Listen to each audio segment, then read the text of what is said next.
No, let's address everything. I just feel like it's that word that people want to use because they didn't want to say black. They're not racist. By my man, he obviously meant you, Dizzee. I was making grime before Wiley. Let's put it out there. Yo, what you saying? Myself, Big Zuu here, and I'm joined by 3 amazing people from the team. We're gonna get into this. This is gonna be a great vibe. I'm joined by Dizzee Rascal, Miss Banks, and Alhan. Can we get a little clap? Woo! Yeah!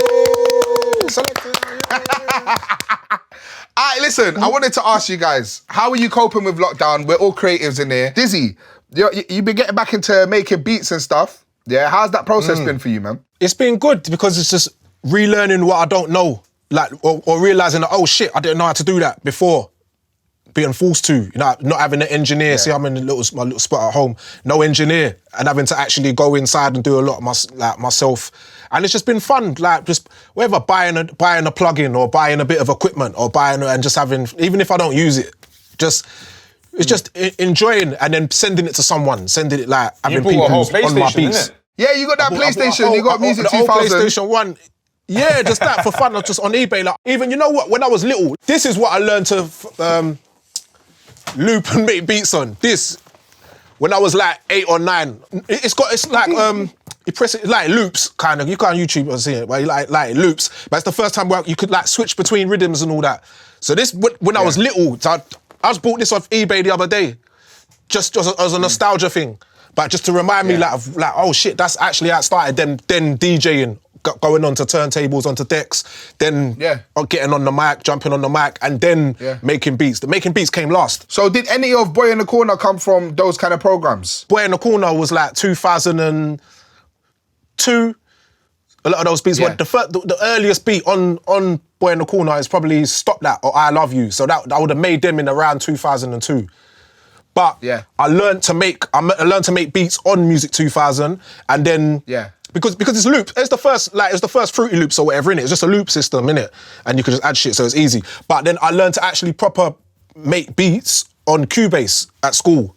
Okay. So sick, man. It went from there. So Banks, what are you working on right now? Are you working on a project, an album? What's the next step for you? I want to put out another project this year. I'm not going to lie to you, I didn't originally want to put out another project. I'm tired. I'm not lie. Yeah, not like tired of making music, and I'm all down for bodies of work. I'm like an old school artist. I feel like I'm all for the bodies of work. But I just want to put out more singles and really get people's attention. But yeah, I'm going to put out another project. And I've also been doing a lot more freestyles. I've been having a lot of fun with it. And that's really helped me through lockdown, actually, because my next single, I wanted a really big video. And I wanted shots with groups of people and just certain locations. And unfortunately, right now it's not available because nothing's really open.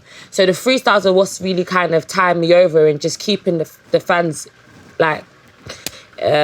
in tune, basically. Well, I wanted to ask, Dizzee, I wanted to get your outlook on this. As an artist that has one of the most critically acclaimed albums that have come out of the UK, do you not feel that has helped you to stay prominent within the scene?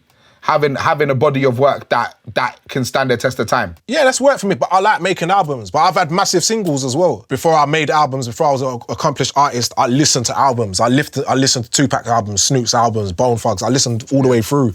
So that's I just thought you had to do, innit? So that's why Boy in the Corner came out, and that's why I was the first with an album as far as grime. Would you consider that to be a grime album? Because I know there's been debates about it before. People need to make up their mind, innit? The whole thing with grime, me and grime will go back and forth, innit? The whole grime scene, they've got their different conflicted things. 1 minute it's the grime Bible, then the next minute it's not. And then it's all just, you left us, and then he's the best. I don't know, innit? But all I know is that it's gone down as history as the grime album, innit? Let's be real. Most critically acclaimed. H recently said in an interview that no one under 20 listens to grime, yeah? So I wanted to get all of your angles on it. So starting with Alhan, what do you think about that statement? I don't think grime is dead and grime will never die. Grime is one of the best things to ever come out of the UK, you get me? You get a lot of things that come out of the UK. It is the best export we've ever had, and the history will live on. But I think the future of grime is slightly in jeopardy. I think there's a lot of young people who feel like they're not getting a look in, they're not being heard, they might not have the platforms, I don't know, but I genuinely think that for the younger MCs coming up, it's tough for them. The point H made as well, I think it's not true. There are definitely people that under 20 or 25, I can't remember what the age he said, that listen to grime, obviously. I think it isn't the in thing right now. But again, that's not a bad thing and it's not a cuss. Well, Banks, from your angle, someone that's been making all types of music, but definitely been prominent in the rap scene. You've been working for a long time. You've been working for years. And now the rap scene is in a place where you guys are getting co-signed by some of the biggest rap artists in the world, you know? You've been side by side with Nicki with her screaming your bars. I don't believe that grime is dead. And I didn't agree with H when I heard it. Like, I don't feel like what he was saying is true, but obviously H he's younger as well, so he's gonna have his own outlook. But I do feel like people older do listen to grime, because I'm 26 and I still listen to grime. Like, I class, you know, you, Stormzy, you lot are, even though he does other music and even you do other sounds, you don't have grime tunes that still bang till today. Do you know what I mean? So thank you. I don't think it's dead. But I do feel like, yeah, it is hard for the average grime MC coming up now.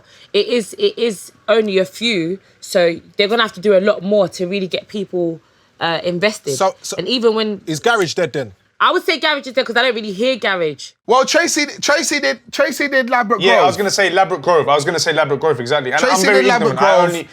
I don't listen to garage, but I know that Labrador Grove is a garage track, and it was massive. Georgia did On My Mind of the year. Georgia did On My Mind. So does that one song, or those two songs mean that garage ain't dead? Is a whole genre's like life based on songs? Because you all know that grime scene and the garage scene, something is based off sets. And like and the dance and fucking just being in, like, it can survive like that. What was the last drum and bass song in the charts? Because that's what this whole grime is dead thing. No, but I'm just saying that's what the grime argument is based on, isn't it? No, I feel like it's true. You can't really say a genre is dead because anyone that is willing to jump on that beat and make a hard tune can bring it back to life. And the power's not really in any one of our hands. Do you know what I mean? Like, even. I hear what you're saying, basically. To what you're saying, Dizzee, yeah?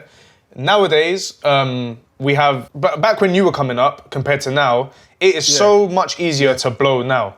You've got social media, you can DM the top guy at Apple Music, you can DM the top guy at, you know, any wherever. Like, you can just get in using social media, using Instagram. You can put yourself out there, you can build your brand from the scratch. And that wasn't something that you had growing up. But one thing that did exist growing up was pirate radio, and everyone would pay their subs and enter a building and there's like 50 people there and you're all spraying on the top floor or whatever, and then it's a clash and whatever, and then something happens.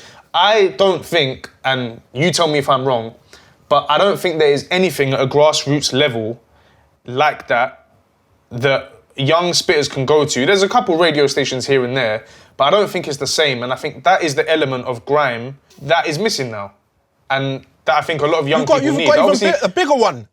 You got fucking YouTube. You got a phone. You can do it for wherever you want. What was pirate radio? Yeah. We just went up into a building, had a mic set up, just like you couldn't even fucking see us, and it just went out to however far the aerial could get to. So like, if you was a big station, it'd go across the whole of London. If it weren't, you were just in your local area. These fucking kids could just go on their phone. But now you can reach out globally. Yeah, Stormzy's what Stormzy's the thing in the park? Shut up. Fucking millions of people, just him and his mates, just in the park. What I wanted to get into was the labeling of music. Do you feel like the labeling of music has an impact on how big it becomes? I've had enough. I genuinely, obviously I get everything needs to be like maybe sectioned in what they are. I don't know if it has an effect on it in a better way, because I don't feel like the title of Afro Swing has made it pop more, or the title of Drill itself has made it pop more. But yeah, I do feel like it's quite annoying that it gets sectioned the way it does. And I feel like it's weird now coming up in the rap game, because they make it seem like if you do this rap, or you're a drill rapper, or no, you're an Afro Swing artist, or you're a grime MC, like, bruh, like, we're rapping. Like, you don't tell pop artists that they can't jump on different genres. Like, when you listen to Rihanna or bloody, I don't know, Beyonce, their album would have a dancehall tune, an R&B tune, a rock type tune. Do you know what I mean? But their singing and their type of flow and vibe stays consistent on any beat. I feel like in the rap game, it should be the same. And even, for instance, like, I understand certain songs may sound commercial, but like, I remember when I made Bad Bebop, a lot of people thought I was trying to make a commercial rap song, but I didn't feel like I was, because I was still talking my shit how I talk my shit. It was just more simple, do you know what I mean? And then, or for instance now, I don't know, Fredo's made Hickory Dickory and people acting like it's so commercial, but I'm like, he's still saying what he would usually say. Like, why does that have to be pop rap? I don't know, but that's my opinion anyway. Yeah. I've seen all of this before, bruv. I've seen everything you're talking about. I've just seen it all. And it's always happened. And it'll happen again and again and again. Forever. So there's nothing to worry about. So you see hip-hop, yeah? So you see the people that were making hip-hop at the time, they didn't label themselves hip-hop. Just like I never said I was grime. Someone somewhere said it was grime. The music I was making was grime. I was making grime before Wiley. Let's put it out there. Before a bunch of people. But someone somewhere... No, it's nothing to laugh about. It's true, innit? Like, it's one of them things that don't come out. And then when we linked up, our impact was mad. But let's just get that out there, innit? But someone else said grime, and it became this thing, and then we just didn't argue too much. And that's what happened with hip hop. The people that are making hip hop in the 80s or the late 70s, they got labeled hip hop by whoever, some journalist, some hipster, I don't know, whoever. And it becomes that, innit? Like, that's just the way the game goes. But a lot of our stuff, especially with England and black music, we've always taken from other places. We're super original in our own ways because we've got other influences because of where we grow up, innit? But see, like, drill came from Chicago. Garage came from Chicago. And all house and all that, New York, Chicago, and rock and roll. People, that's what I mean. Because of your age group, and even before my age group as well. But when you look back into the history of stuff, this has always happened. So then it just boils down to the artist. What are you like? How you make songs and how they connect with people. Because there's people that they go beyond whatever genre they're in. Dr. Dre was making electro, but you know him for like G-Funk and all that. You know what I mean? Like, that's just the way it goes. I'd agree with Dizzee that I think you do need labels. I don't think it's a problem to label something as drill. I don't think it's a problem to label something as grime or UK rap or Afro swing, Afro beats. These things are they're labels to give, they're genres, innit? But I think the one issue is that a lot of people can become quite snobby. But if you make grime music, you have to stick exclusively to grime. It's like that's what bothers a lot of people. me. AJ Tracey gets backlash. That's the thing. It's like I don't think there's a problem with labeling things. You have to label things. You get me? You know, you have this car, you have that car. Like it's whatever. You have an SUV or you have a coupe. So you know, you have drill, you have grime, you have these things. But there's nothing wrong. And I think people take it too serious. It's like. Scraps, I think, is one of the best rappers in the UK, you know, and he does UK rap now. He's like UK rap, that's him predominantly.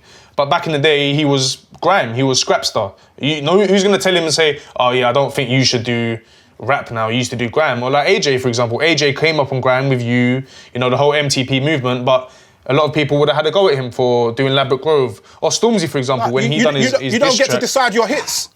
You can't decide your hits. Exactly, it just happens. 100%. You know what I mean? Exactly. Yeah. And you might have a hit on, whatever. But I think a lot of people will come up on one genre. Like AJ is a great example. AJ came up on grime and he's now in a comfortable position financially. He's got a great following. He can now afford to try different things and try out different genres and just do what he's always wanted to do. Whereas maybe during his come up, he might not have had that freedom because, you know, he just didn't know how to. So, yeah, man, I think labels are needed and labels, there's not necessarily a problem with labels, but it's the way people react to it and if you're going to be snobby about it. Just like, it's UK music, no, but man, and it's something that we should all be celebrating. Do you think the money is what makes you comfortable to try different stuff? It might not, I don't think it's necessarily finance here, but I think it's like a status thing. And it's to go, it's like the way you dress, the way, your mannerism, the way you carry yourself. People are like, rah, like, you were never like this, you've changed. But it's like, I'm big now and I've got a following now and this is always what I've wanted to do and I'm just comfortable enough to do it because I am this person now. So, that's what I think it is. AJ Tracey, he said that his mum bought him Boy in the Corner when he was, how old was he then? How old would he have been when he was little? How old is AJ Tracey? He's 26. 2002, man would have been 2002, 2003, man would have been like 8, 9. So okay, let's say, what was 5-year-old AJ Tracey listening to? Because there was no grime in it. So then, you know what I mean? There was no grime anyway. Knowing him personally, it was probably hip hop. Okay. Hip hop and rap and from there would America. be maybe some other but stuff. He definitely grew up on like garage and stuff because his mum was a DJ. So he's had other influences musically before a genre even existed. I wanted to get into this argument about urban culture and black UK culture. Alhan, you was getting some heat online, and we don't want to go too into it, yeah? But there is this new conversation about how urban culture is not urban culture, it is just black UK culture. How do you feel about this conversation, and where do you think this has taken us to in terms of like young UK content creation? Dizzee, you probably heard the term urban a lot. I think that was during your come up. But now, it's just an ignorant phrase that people don't know what to call it. And nobody was comfortable saying black music, you know what I mean? But now the scene is dominated by what these people would have called urban. This is black culture, innit? But I think what is beautiful about the UK is here you have everything. You go to an Indian curry house or get a Turkish kebab and then drink your German beer. And that is it, and it's just a melting pot of all different cultures coming to one. And that's London, but that is the UK as well. But I think that's the beauty of it as well. But when it comes to music, and I think something we've seen during this lockdown as well, is the influence that Jamaica has. Everything has become a clash, and I fucking love it. The sound systems, the Beanie Man and Bounty Killer the other day, Bad Boy. Jamaica is the most influential country there is. You get me? And then second in place is Turkey, but yeah, with our food. You're a joker. Wait a minute. I said Turkey. This is 22. Banks, how do you feel about this term that gets kind of pushed upon people like us, that when we do content creation, it is instantly put into the bracket of urban? I don't really, it doesn't bother me, but I just feel like it's that word that people want to use because they didn't want to say black. But I feel like I've been born into this era of everything being called urban. I could care less. We know what's good. You know what I mean? We know what it is. So if that helps you lot, because you don't want to say black, I'll go with that. Whatever, like. Dizzee, what about you on the come up? You've been in the game for a while now, and you've kind of seen it all. And I'm sure you've been in establishments where they had to contextualize what you did or what your sound was under the word urban instead of saying what it was. And did you feel like it ever hindered how you was respected in certain circumstances, or do you feel like you just used it for your advantage? Yeah, it's a weird one because it's still never really been defined what is urban. I don't know. It was never been like actually like this is what urban is. But at the same time, it was definitely used as a way to kind of not take something as serious. Like, there's an urban department, there's a big radio station, and there's an urban part of it, or the urban side they played. So I don't know. I don't want to say no names, but you know I'm talking like. So I don't know. It's one it's all, and then one extra. It's kind of until that music's so big that they can't not fuck with it. And they have to incorporate it into everything, including all the biggest shit, and acknowledge it. It was always like the bite-sized version of something. I think you put it well. Yeah. Like, That is bad, it's like it's over there. Like it is bad, but that's not the case anymore because you look at the charts and you look at who's charting, you look at who's in control of the UK scene now. It's that extra part or that division has become the main record labels now. We're moving forward. Stuff is changing. Everything's been contextualized and put into under this one box. It's breaking free now. People are getting into places. People are getting into these kind of like establishments and kicking down doors. And I feel like we're all a product of our environment and we're all in different places of our career, but we're all moving forward. And I think I'm just proud to be part of the UK scene. Yeah. You switch on the TV, you see Mo the Comedian. You switch on the radio, you'll hear Twin or you'll hear tracks from anyone. Like, I think now it's accessible and like we're in basically, and all that talk of urban or whatever, done that.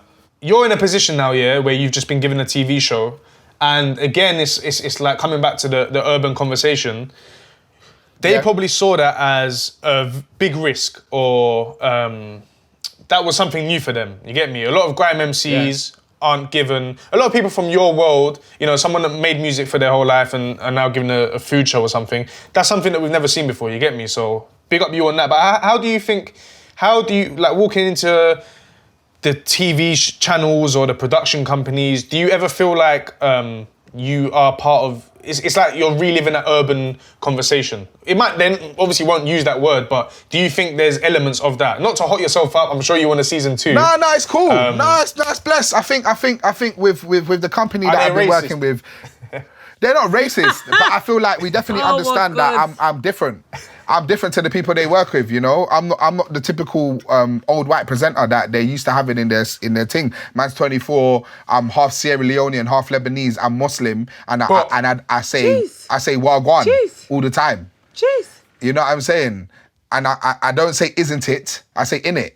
You know, so it's just little things like that. But they've been able to adapt. And I think what is amazing is that the people that I've worked with have learnt from my culture. But Dizzee, I've seen that you've been working with a couple of the new MCs in the genre and giving opportunities to the young MCs that are coming up. And I gotta say big respect for that, man. You understand? Because I know that you've got some stick online. People have kind of questioned, why have you worked with this guy? Why have you done this? But when I saw you got C Kane on a record, that was a big moment for me because I kind of came up with her in the sets and Sick. What stick though? Forget about it. Well, obviously the young Yizzy. No, let's address everything. Because you know what? We can All these address people it. are pricks. We can So address it. let's address I stuff in don't it. mind. Because if they knew me, I don't mind. they just shut their mouth. So let's do it. I wanted to just highlight that I respect it. Like, Yizzy is a young G, and he's trying his thing. Yeah. But at the end of the day, people always gonna have something to say at the end of the day. People always gonna have something to say about this MC, that MC, and I think it's one of them ones where myself, easy, innit? I looked up to the older MCs and used to always be like, why don't my man retweet my thing? Why don't my man do this, this, that? And then Jamie put me on his album. So it's one of them ones where you just gotta he wait for obviously your meant time. you, Dizzee. Nah, I didn't. No one could mean me. I genuinely didn't. No one could chat to me. That's that, innit? No one could chat to me. See, Twitter and all that, it's free, innit? You just go down, everyone just chat shit and you don't have to do anything. Differently, yeah? I'm with Dizzee. This is good. Bro. He's made my day. One thing I've noticed, yeah, about is the divide in see, like the age gaps. See, like I'm like 10 years older than or Miss Banks is the oldest one that I've used, and I'm like 10 years older than her. So I'm like, the generation gap is mad. But we're in a time where things have definitely progressed, you know. Seeing Dave and Fredo go number one, like that was one of the moments for me that was like, rah, this thing is really changing. Do you know what I mean? But for your generation, exactly, for your generation. exactly. But we've had number ones. Yeah, exactly, for sure. It's definitely happened So before. it's sick. Big gaps. It's sick. But I notice there's a lot. Yeah, there's gaps and there's a lot of things that get celebrated. gaps. Like we should, in a way, I should say, right, we should all. If we're talking about the whole, then we should have more pride. Sometimes that's what I mean, innit? You're right. You're definitely right. Not to growing. dismiss what anything's happening. No, for sure. Right? No, for it's sure. definitely. I think it's more so than ever, innit? There's so much like that you lot. Your generation doesn't know about our generation, that there needs to be more taught because so much has happened that you lot don't know about. So there's a lot of things looking like it's happening for the first time, and it's not. The timeline is mad. There's so much history that's why we need to talk to each other more. There's stuff you lot said today that I didn't. I didn't know why they'd see it like that, and I just wanted to butt in, but then I realized, oh shit, like you lot haven't seen that. So I'm basically saying these talks are good, innit? Yeah. And reaching for out to sure, the man. younger Same MCs time like the tomorrow, Yizzies and all that and schooling them. Nah. But it's still it's good still, and I'm glad I did this still. No, I think it's like when we saw like American collaborations, people were excited. But I remember when you went to H-Town and you did that song with Bun B. Like for me, that was a big moment. Do you understand? But I think it's about what you're locked into and what you're in tune with, and like the collaboration of like I remember when Skepta made that remix with P Diddy. Do you know what I mean? The Good Morning Hello, remix. Good Morning. That was like 2008, 2009. And it's like, but at the same time, you know, when things move forward and you see someone like Nicki Minaj screaming Miss Banks lyrics, it's still a mad moment. Do you know what I'm trying to say? So I feel like because we look up to them so much, innit? Yeah. I feel like history does repeat itself. And do you know what I would actually like to see though? Is for all the flack, and like, some of it's understandable, yeah, but all the flack that the drillers will get, and I'm the grime guy, whatever.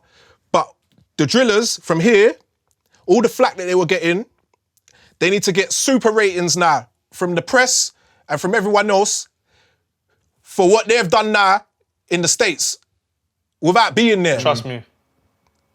Whether it's the producers or that sound has been taken over, and now it's commercial and about to go even more commercial. And all that was ever written about them youths was badness. I feel like we've covered a lot of topics, but I'm gonna wrap up one more time. Big love to Miss Banks, Dizzee Thank you, Rascal, Zee. So Alhan. one more time. One more time. This is the last time. Hey, hey.